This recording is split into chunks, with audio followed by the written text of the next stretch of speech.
Pessoal, nós temos aqui esse quadro 1.1 que ele mostra algumas estatísticas de crescimento e desenvolvimento de alguns países, isso para o ano de 1990. Então nós temos aqui, neste quadro aqui, nós temos primeiramente alguns exemplos dos países mais ricos do mundo para aquela época. Nós temos então os Estados Unidos, Alemanha Ocidental, Japão, França e Reino Unido. Nós também temos aqui o comparativo com alguns países muito pobres naquela época. Nós tínhamos que a China, em 1990, era tido como um país muito pobre. Também a Índia, Zimbábue e Uganda. Há umas outras situações também chamadas de milagres de crescimento, ou seja, países muito pobres que rapidamente cresceram, tá? Então nós vamos falar um pouco aqui de PIB per capita, também chamado de renda per capita, e PIB por trabalhador. E também vamos analisar essa mesma situação dessa renda para alguns desastres do crescimento, ou seja, países que estavam numa situação econômica muito boa, mas de repente despencaram, sua economia ela foi ruim. Então, olha só, nós temos que o PIB per capita, o que é o PIB? Tá? O PIB é o produto nacional. Tudo que é produzido dentro daquela fronteira nacional em um determinado período de tempo, só que convertido para renda, para a moeda nacional. Tá? Nesse caso, a moeda ela foi padronizada em dólares dos Estados Unidos. Então, o PIB per capita ele vai ser resultado de todo o produto, de toda a renda nacional, no caso em dólares por ano, dividido pela população daquele país. Então, para os Estados Unidos, nós podemos considerar que, em média, no ano de 1990, o cidadão americano ele recebeu, durante o período daquele ano, 18 mil dólares.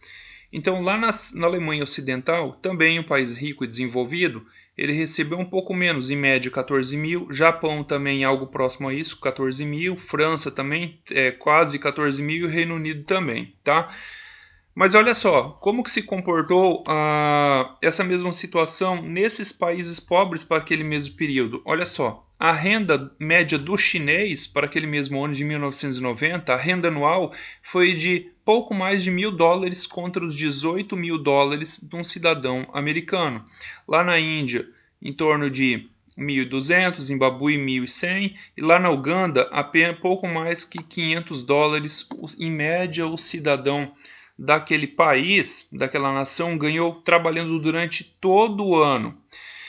E se a gente for pegar e analisar a situação para os milagres do crescimento, como Hong Kong, um país que cresceu muito em pouco tempo, nós temos que a renda média anual do cidadão daquele país durante o ano de 1990, ela se aproximou em muito, ela é muito parecida com a da Alemanha e com a do Japão. Olha só, em média 14 mil dólares ao ano.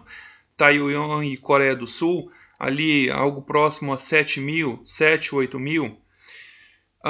Mas agora vamos analisar então o PIB por trabalhador. O PIB por trabalhador é o seguinte: nós pegamos o PIB total do país, a renda nacional, e nós vamos dividir não por toda a população, mas apenas pelo número de pessoas que estão de fato trabalhando naquele ano, né? As pessoas daquele país que estão de fato trabalhando na chamada economia formal. Aqui no Brasil nós chamamos isso de PEA, população economicamente ativa.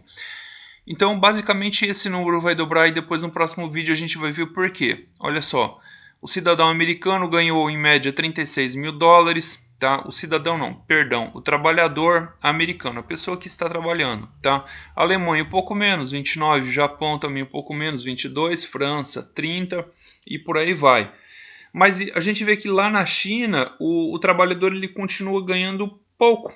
Então olha só, o trabalhador chinês ele ganhou em média 2 mil dólares, lá na Índia 3 mil, Zimbábue 2 mil e Uganda apenas 1.000 dólares. E analogamente, quando a gente falou dos milagres do crescimento, ou seja, países que cresceram muito em pouco tempo, nós vemos que, olha, Hong Kong, Singapura, Taiwan e Coreia do Sul apresentaram uma renda por trabalhador, um PIB por trabalhador muito alta naquele período, tá? Os desastres do crescimento, nós temos aqui, por exemplo, os menores, Madagascar, Mali, Chad, também ganhando apenas o trabalhador daquele país naquele ano ganhando pouco mais que $1.000, tá? Então é interessante a gente verificar isso aqui. Nós temos países. A pergunta que se faz inicialmente quando se estuda a teoria do crescimento econômico é analisar por que existem países que são muito ricos e por que existem países que são muito pobres. Por exemplo, aqui é interessante a gente comparar aqui tanto os Estados Unidos como, por exemplo, a China. Isso para aquela época, isso para o ano de 1990, tá? Eram países muito grandes em termos de extensão territorial, eram países muito grandes em termos de população habitando naquele país, certo? Tanto a população dos Estados Unidos como a população da China naquela época já eram muito grandes, mas por que o cidadão americano ele ganhou em média $18.000 naquele ano? Por que o trabalhador americano ganhou $36.000? E por que ao mesmo tempo o trabalhador chinês, né, morando lá num país tão grande, com uma população tão grande, por que ele ganhou apenas 2.000? Olha só a tamanha diferença. Estamos falando de uma diferença aí de 15, 20 vezes a mais. Ou seja, ou o poder de compra do cidadão e do trabalhador norte-americano era muito grande, demasiadamente grande, ou uma situação contrária, o poder de compra do cidadão chinês e do trabalhador chinês era algo muito próximo, digamos aí, ao nível de subsistência. Então, no próximo vídeo a gente vai continuar analisando um pouco mais a fundo essa tabela quando a gente falar um pouco da taxa de participação na mão de obra.